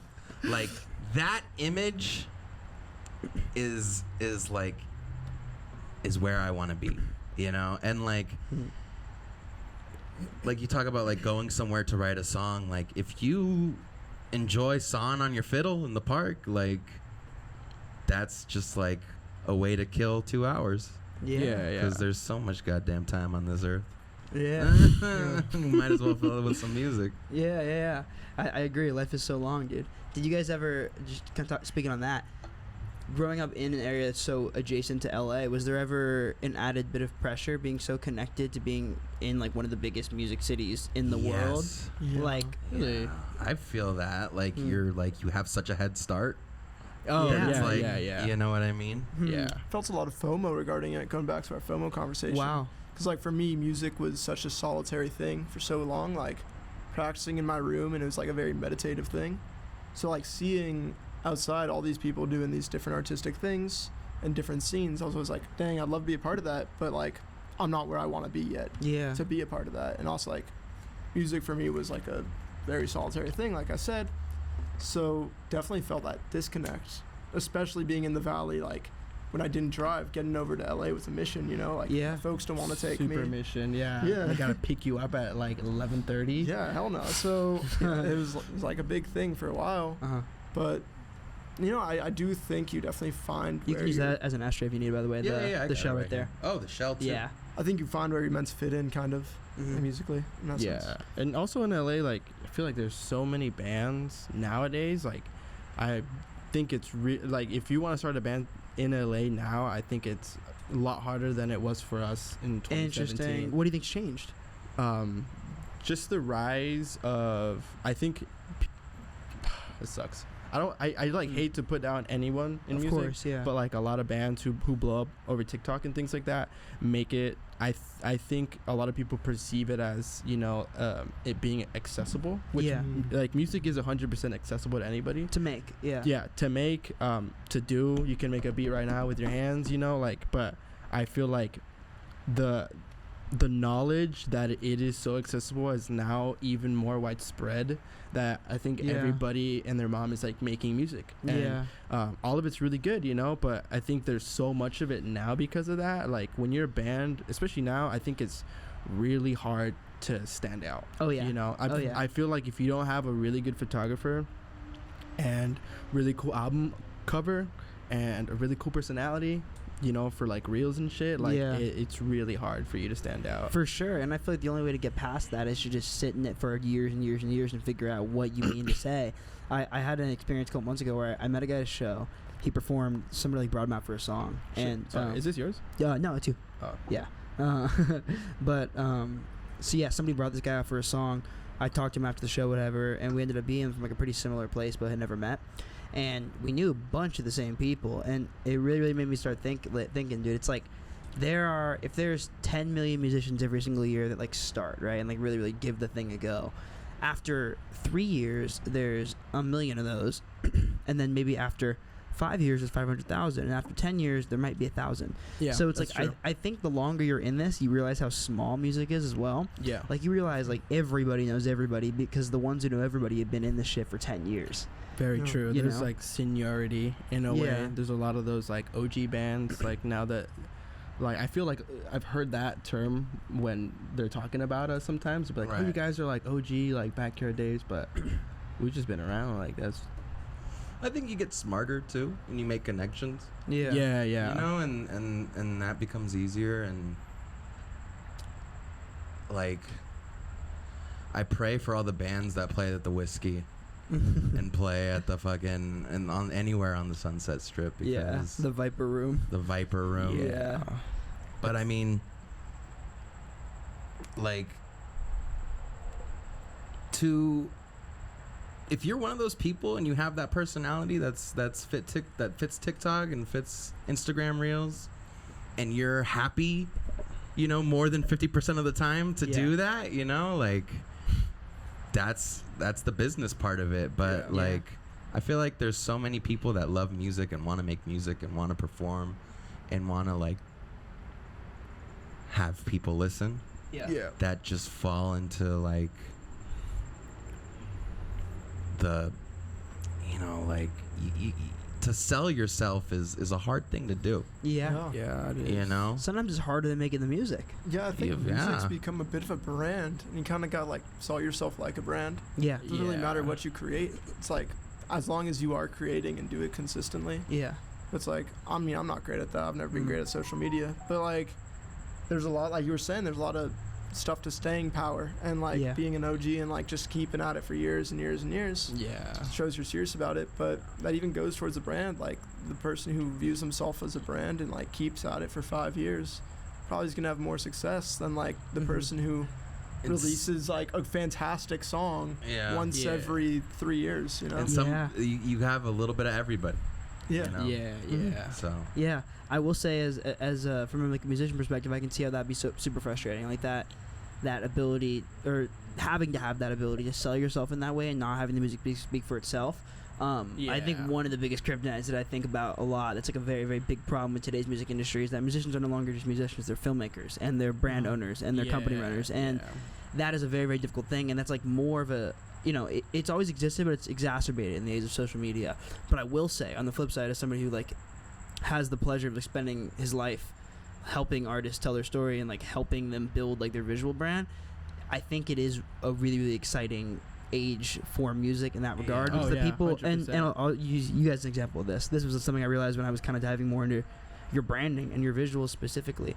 I'm gonna throw a question here, and then I'm gonna keep going. But do you use Helvetica/Coolvetica for all of your fonts? Because you guys have a font. You have a font. Probably. It's honestly, it's the fucking logoist.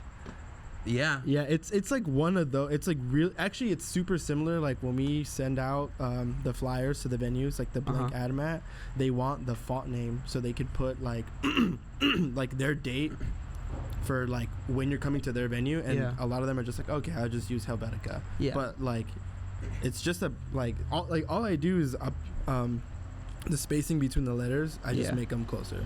Okay, gotcha. That's really it. But that was one thing I noticed when I was kind of like diving into your guys' more visual side of things, and I think like little choices like that are what really excites me with the social media age of music. Because you're right? Like it's way harder to stand out, but I think because of that, it drives people to make some really intentional and creative choices. And I totally understand the pushback against like short form content, like TikTok and stuff like that. But I also think like if you kind of flip your perspective and just think of TikTok and YouTube Shorts and stuff as just like a vertical version of movies, or like a vertical version of short form or short films rather, it can kind of like make things exciting more than frustrating for telling sure. a story in a way. Yeah, exactly. Yeah. Yeah, I mean, I feel like my whole like the reason why I did that with the font is because I couldn't find like a stylized idea of what we are. So I was like, let me take this like really bland font and just make it kind of like tight with each other, and it kind of looks cool. That was like, I love it. That was thank you. Yeah. I mean, especially now, like that's my go-to every time. But I'm also just like a font junkie. I just love typography. Really? Cool. Yeah. I could slide you some sick fonts after this. Dude, let me know. Yeah. .ttf. I love fonts, bro. I took it wasn't typography. It was calligraphy. I took that in community college. Pen and quill type shit. Yeah, not really like pen and quill, just more so like the study of like fonts, and like it was like an elective I took. It was fucking sick. I got more out of that I think than anything I did in my year and a half of community college. But that class was so cool, and it really spiraled me into like this really, really like deep fascination with the way the fonts make us feel. It's a human study, right? Yeah. It's like crazy. Anthropology. Yeah, it kind of is like anthropology. Yeah. It's so cool, bro. But I don't know. Yeah, I think it's inspiring that people can like find and kind of like seek out that thing that makes their visual brand different.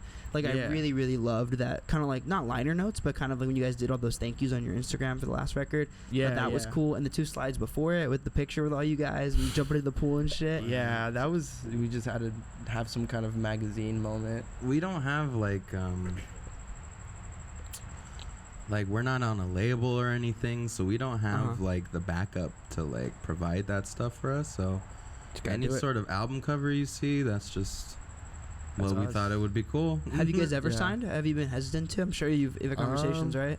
Yeah, I mean, I think we're very protective of what we have right now, and I think a lot of the time when we were like seeking managers and labels, we would tell them like what we do, and they'd be like, all right, like what do you want us to do? And we were definitely like just scratching our chin and being like, oh fuck, what can you do for us? Where do you fit in? Yeah, and like a lot of them, like obviously they offer you advance, but like all that, like in terms of money, I felt like at the time we were like, we're good. I mean, like the money we make off shows, like we just put it back into the van with like shirts and all this cool shit. So I think right now, I think we're good. Yeah. Which is, I think, a blessing. Which is a beautiful way to think about it. I think that's how everybody should be thinking about it.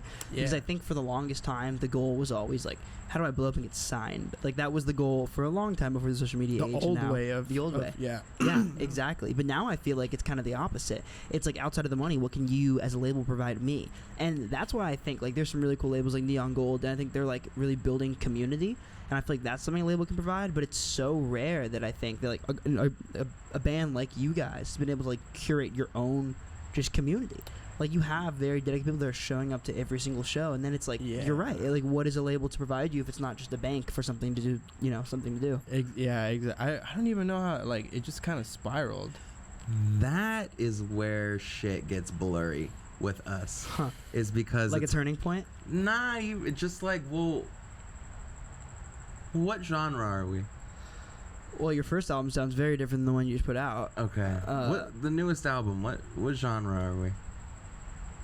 Post-punk. Yeah, but that silence is the blurriness, and it's like hard to sell that. Post-punk, but like harder, but like I don't know. On the surface, I think genre's dumb. I know, it's like we just like music. Yeah, exactly. So it's hard to say.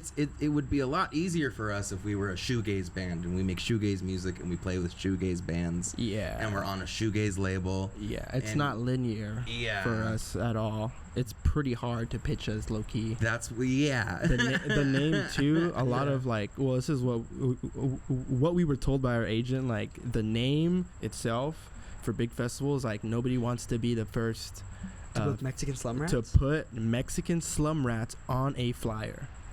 Whoa. And like have us there. I never thought about that. Yeah, we had an incident where somebody DM'd the band account saying that they were wearing one of our T-shirts at a coffee shop, and somebody came and threw coffee at them for the band name. They thought it was like a Trump thing or something. Well, it just sucked because Trump would make merch like that. It was like it was after our San Diego show, and in San Diego there's a lot of blonde white people. Yeah. And she was a blonde white girl. And it was just so sad because she was like, "Oh, I'm only 15." Like, and it's just like, fuck, dude. Like, there's no like, I don't know. I feel like a lot of people accept the name, and then there's some people that take it a wrong way, which I don't even know. I think it's a silly name, but also like it's fronted by like a Latin person, so like I wouldn't really. It's my main argument. Yeah, it's so weird. Yeah, like I think they just see slum and Mexican, and then I think a part of them who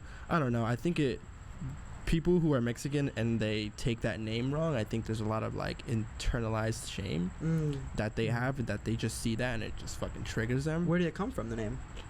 Dude, I was 17. Yeah.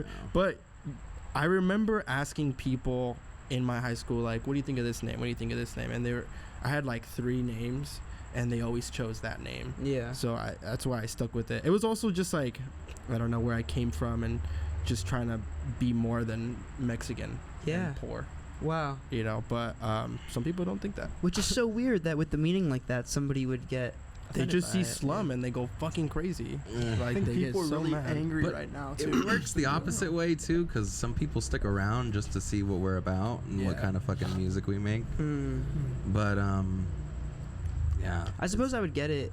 Not that my opinion matters that much as a white person, but like I suppose I would get it if it was like a bunch of white dudes. It was just like, but it's Latin fronted. Yeah. I got that when I found out there was a band called Mexican Surf.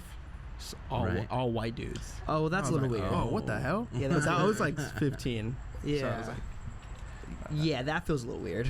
But at the same time, you're not saying anything bad about it. You're just, I guess so. Yeah. Talking about it. Surf. So. What does that mean though? Mexican surf?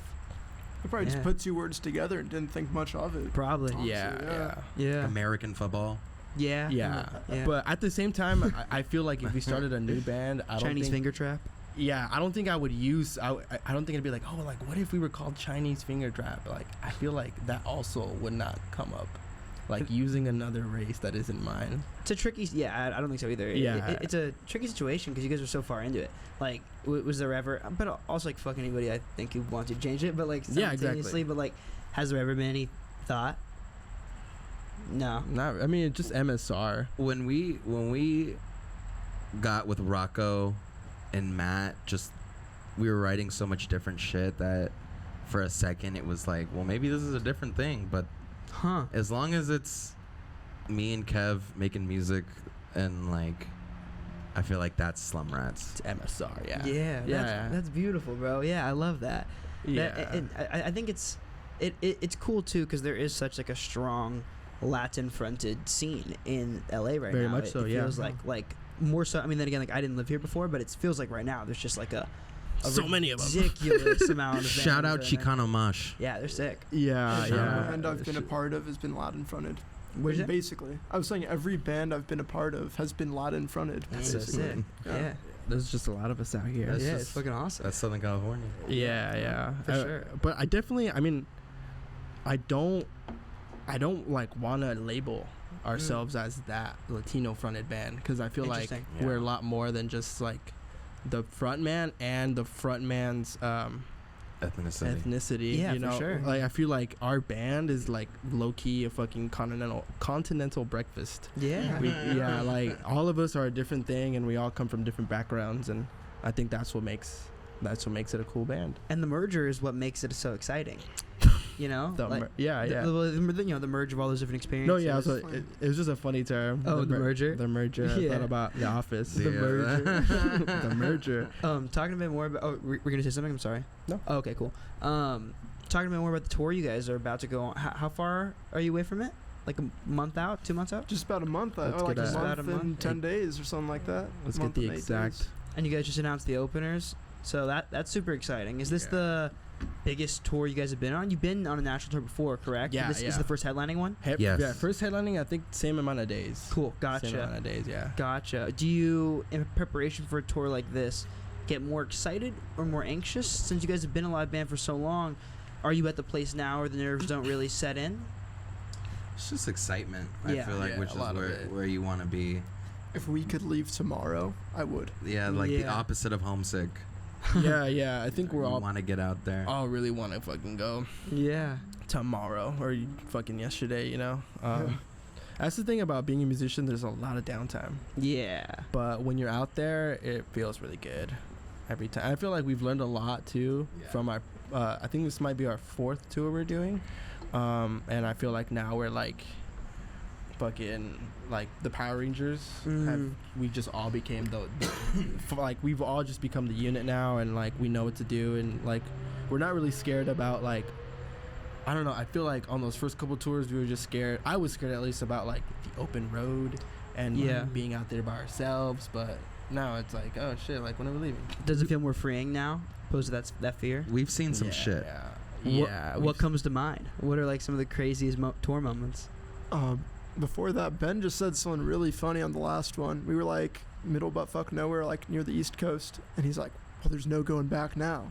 This far, we're like closer to the end than we are to the beginning. Oh yeah, Yeah. we're closer we're closer to Europe than we are to fucking Los Angeles, California. There's no going back now. We're out here. We're here.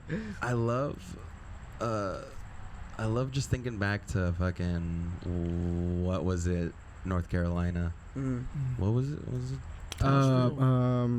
Asheville, man. Asheville. Asheville. We were driving from Asheville, North Carolina to Georgia, I think. Yeah, we're going down. And it was raining so hard, and I couldn't see shit. I was taking my best guess I behind the remember this. wheel, driving the van. Yeah. That's scary. And I just let the boys know, like, if you want to call your mom right now, that'd Dude, be a good idea. It was fucking like fucking trees were so fucking tall, and it was dark, and there was like so much rain. Like I felt like we were on a road that never ended, and we were always going through like that scary part. Jesus, and they just never got unscary. I think I fell asleep and Yeah. just like try to just We've escape. seen some drive-bys. What? Yeah, We- Albuquerque shooting. What? Yeah, That's wild. motel stuff. Not involved. Why was now kind of the time where you guys wanted to do the headlining thing? Like, do you think now is the first time you guys can pull crowds in places like New York or the middle of America? I mean, yeah, when you go there, excuse me, if you go there once, however many percent of people are going to come back if you Yeah. did a good job. Yeah, You know, so I'm excited to see who, like, people that come out and are like, oh, we saw you last year with the Pears. Yeah, So- yeah. Especially, like we've done the whole U.S. tour, like only once, but before that, like we were doing a lot of like Texas and West Coast. So I feel like now is kind of like the culmination Yeah. of all of that, and really like testing the waters and saying, you know, like as a headlining band, like who's coming out and like caring about. Yeah. And we buying have a some ticket. cool bands to help us out with that. We too. have Yeah, dude. very blessed to have Winona Forever and Israel's Arcade Yeah. on this one. So if they didn't like us in fucking Maine, maybe there'll be a couple Winona Forever fans over there. Get them back out there. Yeah. like, Yeah. as an opener, like I remember, like we struggled for a little bit, you know, because even as a headliner, you don't really make too much unless you're like selling out the room, Yeah. or you bringing like a fuck ton of people. So I remember how scary it was, like being asked. Like I think Beach Goons asked us maybe like 2 years ago to go on that tour with them, and like we just had to say no because we were not Damn. ready, you know. Yeah. That's got to be a really, really hard pill to swallow. Cause I'm sure you want so badly to go. Yeah, but I think the fear of like being Yeah. stranded or not, you know, like knowing anything and like telling them like last minute, like, oh, we can't do it. Like that was more of like, I'm not even gonna, Yeah. you know, tell you yes. Yeah. No, I can only imagine. We had good jobs back then too. We had bomb jobs back then. Yeah. You guys just quit your jobs, right? Oh, a while ago. Yeah, fucking. But at that time, we were like, we worked with a company called Kana Edibles. Mm-hmm. Do you indulge in edibles? No, I don't really smoke weed anymore. Really? Sometimes, every once in a while. Good for you. But yeah, it scares me. I see demons. Really? Yeah, I get scared. Yeah, Let's unpack that. Yeah. Maybe it's more of a therapy session than a weed thing. I don't know. I Yeah. mean, we've been getting into some deep shit tonight. I think I know Kana though, because they make the chocolate bars, right? They might now now. they do. They I might think. now. Oh, I've tried their gummies, like Yeah. gummies, right? Yeah. Me and Kevin were little Oompa Loompas for them for a little bit. What do you yeah. mean Oompa Loompas? You made the candy? We made the candy. Oh. Start to finish, baby. Yeah. That's crazy. Compounded, cooked it. You know we running that BP at. Dude, I forget. I know. 75? We don't have the deets anymore. Nah, but we used to have like a kind of like we would have to get in our scrubs and like our hairnet and like our whole gown. It's hard work. It was excruciating work those first 3 months, not gonna lie, because they would have you. So they had this thing called the spray room, and so Crazy. just really quick, I'm gonna get off to the side. No, you're so gonna go for it. when you're cooking a gummy, the machine's dispensing it into molds. Okay. Of like, it's Uh-huh. a tray of molds with little circles, right? So throughout the day, we probably fuck. How do you explain this? Like, each bin had like maybe 200 molds or something, 150 molds. Like ice trays almost? Like, yeah, but they're like flimsy. okay, gotcha. Imagine a paint sprayer filled with mineral oil. Okay. So it's like we're greasing muffin trays 2,000, 3,000 times.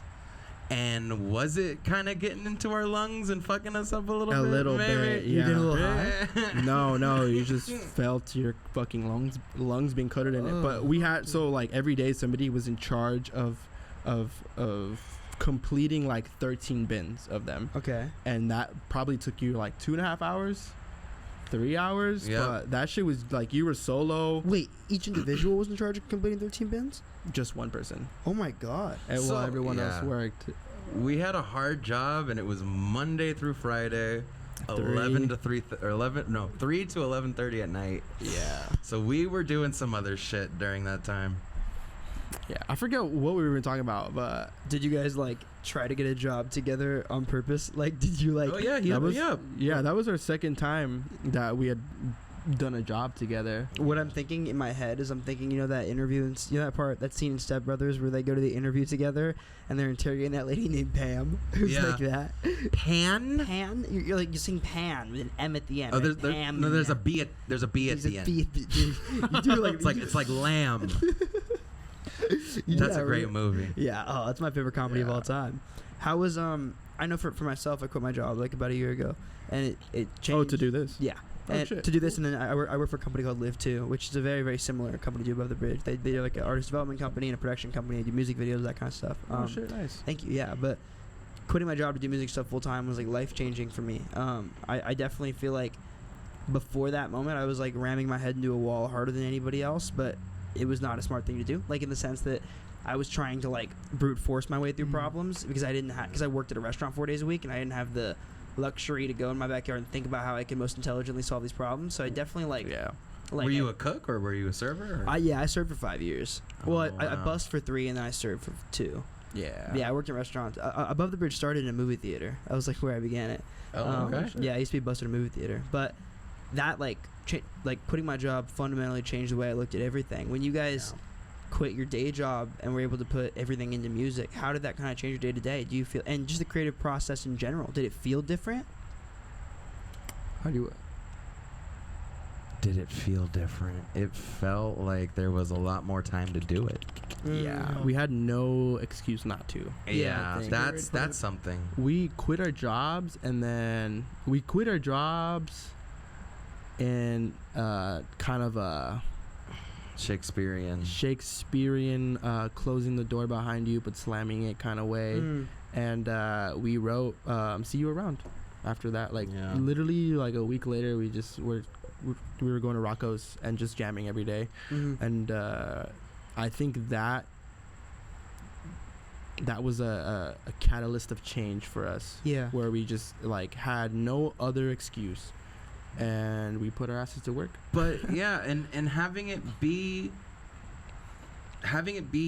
just big enough to tell to tell your grandma what you're doing and her not being completely pissed off. Yeah. Like, I remember doing that. Yeah. You know, like we can say we've done a couple things that like, you know, make it sort of sane to not have a normal job.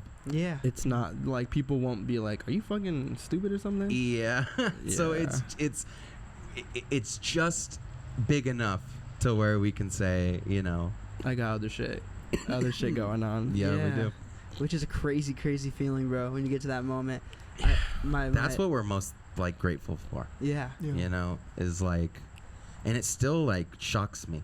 Yeah. That, you know, because like we were saying, like, you remember being a fucking shitty little middle schooler. Yeah. And you know every shitty thing you've ever said to somebody. And you know every shitty thought you've ever had. Yeah. And then you expect this person to mosh their ass for you. You know? So it's something we're really grateful for. Yeah, dude. I try really, really, really, really, really hard to be grateful for it every single day. Because I think about like how much of a minority that is, right? Like we get to work in I guess for you guys specifically, right? You get to play music, so that's already right. Like that's already a minority of people. You get to do it on a regular basis, or another minority. You get to do it for money. That's another minority. You get to not do anything else. That's another minority. Yeah. You know, like it is truly, truly, truly the biggest gift in the world. Like, what's the word for like it like solidifies something? Huh. It puts like my unnormalness can be showcased in a way to sell tickets. And like it's one of the only things like that could work that for somebody acceptable? That could be acceptable. You know, like if I wasn't doing music, I'd probably still be at that gas station right here down the street. That is so nuts. You worked right there. Yeah. Yeah. But Wait. When did you quit? Even the one right across the street, right? Yeah. I think before tour last year, no? Were you there when the guys went on top of it? No. Bro. I missed that. Bro. What guys? Notice how I Was say that guys. Mario? Yeah. Notice how I say guys, right? Like it happened twice. There was like damn. this homeless person who was not clothed who Oh shit. I think I know what you're talking about. yeah, he was like up there one day just like throwing shit, and the police had to come and like get him down, and then it happened again. And you would think they would like fix the problem the first time, but somehow it happened a second time. They didn't think there'd be a second offender after that. But I called you, I think, on that day, and I was like, yo, you're just like, something's going down on your work. And you're like, oh shit. Oh. Remember that? Because I think drove so. by and there was like ambulances and Yeah. shit like that. That's crazy. Yeah, dude. I don't remember any of my coworkers' names, but They're chill. extra mile. I wonder if I ever Get you like nuts. I wonder if we were ever in the gas station at the same time. Probably. Oh, I mean, yeah. We go to this one right here more. We call it Bob's Spot. The guy who runs it, his name is Bob. Oh yeah, Bob. You know Bob? Bob was my mom's mechanic, like growing up, cause he was a mechanic. That's that Granada Hills community right there. That's insane that you know Bob. You gotta go to Pike's Noodles. What's that? So right across the street from Granada Hills Charter High School, there is a On Devonshire? on Zelza. Okay. It's next to Mamas and Papas, right? It's next to Big Mamas and Papas, next to the Menchie's. I don't know that. What's the Menchie's? Oh a frozen yogurt spot. I know. You Northerners. Bruh. You fucking Yankees. Yo, hold up. I'm new to the Granada Hills game, bro. Yeah. Every Friday they have food trucks here. Yeah, in Northridge, right there. Right here on Devonshire, right? Yeah, it's still Granada.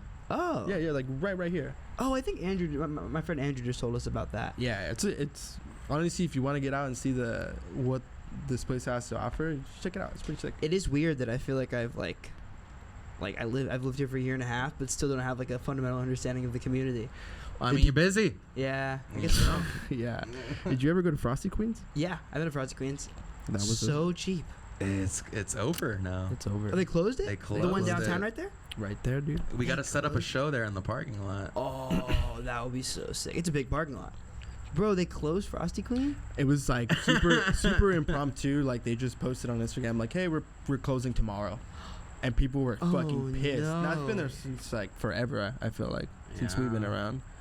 Do you guys have any? I know you're talking about the gas station and also working in the weed company. Do you guys have any odd job stories? Like, what was your kind of history like working normal jobs? I worked at a tree farm for a minute. That was really cool. I Tree? really liked that. Yeah, Like like just moving weed? trees Oh. and like Okay. watering plants all day. I loved that. Just got to listen to like music and podcasts. Like would pick like 3 albums, would download them, and then Nice. just like listen to them front to back. Like write in my notes like my ratings, favorite songs. Oh shit. That was Work- exactly how this started, actually. This That's awesome. Above the bridge started the exact same way. It's Yeah. really cool. I worked construction for a minute, and like I was the smallest guy on the crew on this like cabling company. So I'd be like crawling in crawl spaces and under houses. Yeah. Oh, attics. fuck. And like I love this story, but I remember like I was in the crawl suit, like crawling under the house somewhere Oh my like God. downtown. My older coworker takes like a bone and throws it at me. A bone? Like a bone. It's like a raccoon bone, probably about this big. But that was like the day I decided like I can't do this shit anymore. Oh, Damn. dude. Yeah, I have one of those. I worked at, like I said, I worked in a movie theater and then I worked in food service for hella long.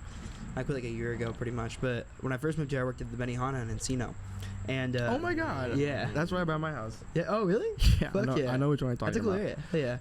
Yeah. But yeah, I worked at Benihana for like a bit over a year, and I worked last New Year's Eve, and we stayed open till 12, which means I didn't get out of there till 1, and I had started working at 3 p.m. that day, and I was like I was the last server to come in, so I had the last table, and I'll never forget this moment.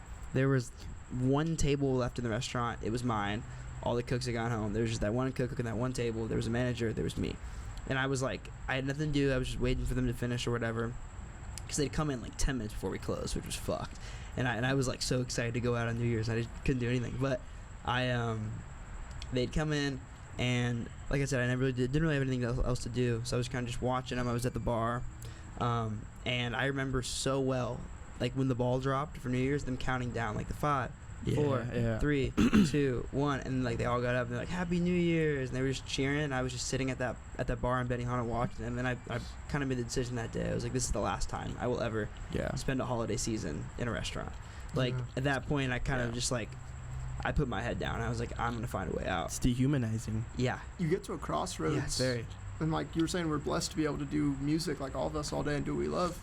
I was doing a teaching job for a while, like I was saying, and like I remember I got to a crossroads when you guys offered the Oh. tour, Yeah. and I was like, shit, like I'm doing what I love right now. Like I really like teaching, and I was teaching music. Yeah. I found it meaningful, but I just got to a point where I could do something I loved even more, and like decide I'm going to take it to that next level. Yeah, So yeah, you get to that crossroads, and I think you got to just take it, like if you can, and you have the means to. yeah. Especially like, you know, I'm lucky enough to like live in this place and still live with my folks, so it's like kind of take that and just say fuck it, I'm gonna try it. Yeah, So dude. yeah. I remember that call in Chicago. Called me yeah, up. yeah, my Whoa, what was that sister-in-law, like? well, we played Denver, and I was flying in on weekends and then like working throughout the week, Monday through Friday, and then I'd fly out for tour on the Whoa. weekends. That's Um, crazy. Yeah, it was a lot of fun, but I was just like, Down ass motherfucker. Yeah, that's a double life, dude. That's wild. yeah, I was just getting like burnt the hell out. But I remember I just got to a point, and my sister-in-law said, she's known me for a couple years, and she said, Matt, this is the happiest I've ever seen you. Was on stage, and I was just like, all right, this is what I got to be doing now. Wow. Yeah. That's so beautiful, bro. That's Yeah. the biggest, the most biggest thing to be grateful for. Shout out Rebecca. Honestly. Shout out Rebecca. Wow. Dude, fuck, what was your brother's name? I'm Jake. sorry. Yeah. Shout out Rebecca and Jake, dude. They out. honestly, like, have you ever played Elden Ring? Why have I been asked this in like 3 podcasts in the last like? Because it's month? all consuming. In the game, like, you go through the world and then you find these like sites of grace, Mhm. and that's like your checkpoint. Huh. Their hospitality and their place that we were able to stay at, like, I feel like on tour that was our little like checkpoint, and like we all finally got to rest, and like Where was it? Denver. In Denver. Okay. yeah, like I'll never forget like that feeling. Like I felt like I was seeing my parents with how much comfort like that gave me when I saw them standing on the porch at like 6 a.m. Wow. and they're like, yo, we got coffee, we got bagels. Aw. Like, and we had just been driving Like 10 through the hours or night. something crazy like that. Yeah. Wow. And like all of us were like, dude, that van that we took, like we maximized every inch of that van to get us all there. Yeah. So it was like 6 of us in this minivan with all our Smelled gear, crazy. Yeah, all I of our bet. luggage, and like Matt and I were like, we had like a seat and a half to share, and like I remember we kept like moving and sleeping and like trying to like get comfy, and you were like, I was like on top of you, and then like you would come on top of me. And, Yeah, like, switch. there was like a moment where my whole left like ass and Yeah. leg like just went to sleep and started hurting really bad. Yeah. So I was like, Kev, can we like Move. switch? Yeah. So we like stood up and like switched halfway through the car ride. And That's Yeah. crazy. I bet they have no idea how much those bagels and coffee meant to you. You know? Dude, every time I see Jake, especially at the Glass House, like that like brought an energy to me. Like we got off Yeah. stage and like we were doing our encore or whatever, and like he's there by the stage, and like we were about to come back out, and he was just like, let's go! Whoa, whoa, whoa, whoa, whoa! Oh, And it was so fucking sick. I felt so, yeah, love that guy, Jake. Isn't it beautiful when people just get it? Like, isn't that it's the best thing in the world, bro? That's how my mom is. Like, my mom just gets it. She just gets it, and I love her so much. But there's like this Yeah. one moment where like, the first like, it took her a bit to fully understand it, cause like, it's kind of a weird thing to explain to your parents. Yo, I'm starting like a music media and events company. Like, what the fuck is that? Like, Yeah. it's kind of a weird thing to explain. But the first show we ever did had like 200 people there, and that my parents were there, and I think that was the first time they ever like really understood it. Because you can see whatever on the internet, but 200 people in a room is pretty undeniable. And I had like I was super happy with the show. I'm very excited. Like went out after with a bunch of friends. Came home to my parents' house back at like 5 a.m. And my mom works she's a pastry chef, and she's been a pastry chef my whole life. She's up early. Yeah, Yeah. very early, Oh, bro, wow. very early. So like she was leaving the house when I got back. Yeah. I said whatever, said hello, and then I walked in, and there was this note on my keyboard, my computer, and it just said like, I love you and I trust you and I get it. Wow. And that's beautiful. Fuck, dude. Yeah, and Yeah. it's a yeah. Did you save the note? Yeah, I have it. Yeah, dude. That's Nice. awesome. Yeah. Is it up in the studio somewhere? No, it's in my car. I keep it in my car. Yeah. That's good. Yeah. Keep that. Yeah, dude. But it's just amazing when somebody just gets it. Like how has it kind of been watching your parents kind of experience your guys' success from like a standpoint in that regard? Like, has that been really cool to them to kind of watch it? Has it been confusing? At first, I think it, like, they were supportive when I was a kid and everything doing music. They're like, oh, it's a great extracurricular.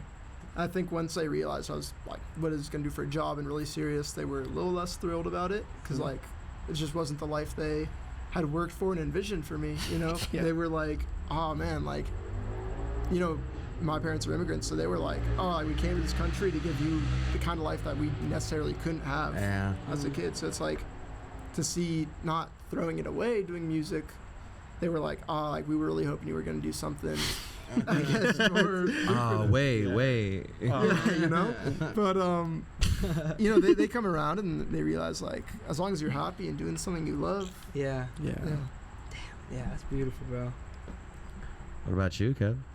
My parents never really I think we came from a different background.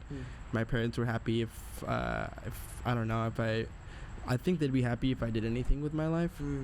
They just wanted me to stay in school, but unfortunately I had to lie to them and tell them I was going to school for a while, and then and then they noticed like I was at home doing music Yeah. most of the time. They're like, "You're not going to school, are you?" But they were pretty supportive. I think at that point I was already like I was showing them like, "Oh, like look, I just played this," and you know I'd show them a big crowd or whatever. Yeah. And I think showing him that kind of stuff, so kind of backed me up. I felt like if I was telling him that, Without any proof. in 2017, Yeah. like they would be pretty upset with me. But thankfully, they were really supportive, and still are now that we've been doing shit. That's amazing. Yeah. What about you, man? Last time we were on tour in Vegas, I called my dad. I told him I was in Vegas. He thought I was there for the Usher concert at the fucking Mirage or something. Oh, I remember this. So, You know what the Usher concert's on? yeah. My mama raised me, Uh-huh. and she has seen. She was there for the first 1,000 Mexican Slum Rat rehearsals. Wow. Yeah, first 'Cause couple thousand. You know, growing up at my house, I had guitars and a drum set. Yeah. So I think the parent I want most to be aware is pretty aware, and she'll come out and see us, and she's one of our biggest fans. So Yeah. That's awesome. that's man. awesome. My dad, he loves, like, he's fucking almost 60 years old. He still drinks Monster every day, and listens to like Dark Throne and like black metal and Okay. shit like that. Uh-huh. So Overkill. yeah, Overkill. But he also likes the Bee Gees. So I got to listen to a lot of shit growing up. So I'm thankful for that. But Yeah. yeah, like he told me when I was 14, he was like, "When are you gonna start your band?" And then I was Whoa. like, "I guess I'm gonna start a band now. That's what I Yeah. have to do." And you did it. Yeah, you can say that. That's beautiful, bro. That's so cool that your mom's that supportive, and your dad seems like he was on it from a very, very early day. Yeah, I mean, you might catch my mom at a LA show. She loves to come out and see us. Hell yeah. Raise hell. Beautiful. Mexican know slum what? rats. You know what? If you are lucky enough to have a parent that wants to see you perform, just fucking let them. Don't be all, don't be all embarrassed. You know, Yeah. come on. Like, it's cooler if you own it. And if I'm Yeah. in the crowd and I see like an older folk like getting down, whether they're in the mosh pit or want to stage dive or just watching, it's like that's really cool. It's really Yeah. invigorating to Yes. see that. God, especially that's as a good performer. sign. I love that shit, Yeah. dude. Yeah. When the OGs are rocking with it.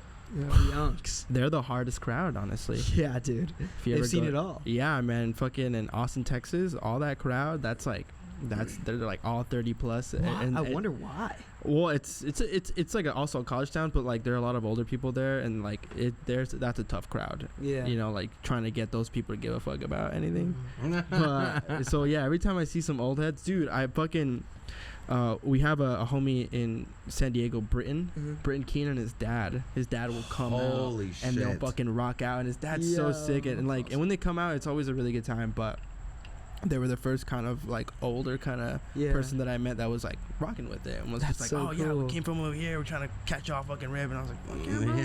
Yeah. Yeah. My favorite thing to see is like an older folk with like a little kid on their back wearing like the big Yeah. noise canceling headphones. That's, Oh like, yeah. that's my favorite thing to see at a show, whether I'm playing or not. Yeah. It's cool. I love that's so cool, bro. Wow. Yeah, when they got the noise cancellation headphones on, it's like you're Yeah. getting it young. Oh, it's Yeah. so cool, man. Yeah.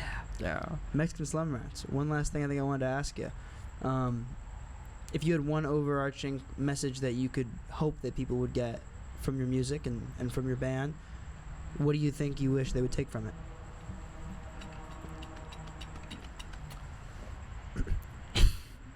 If you like music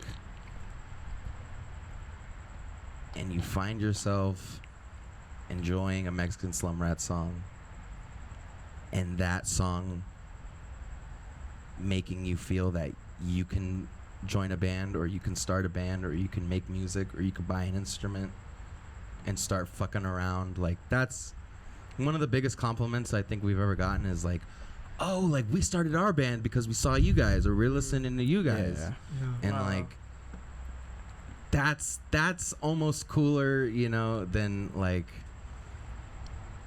just putting on a really good show, because like that energy continues, you know, and then you can make something yourself, and then you can see that light in yourself too, you know, like Wow. Yeah.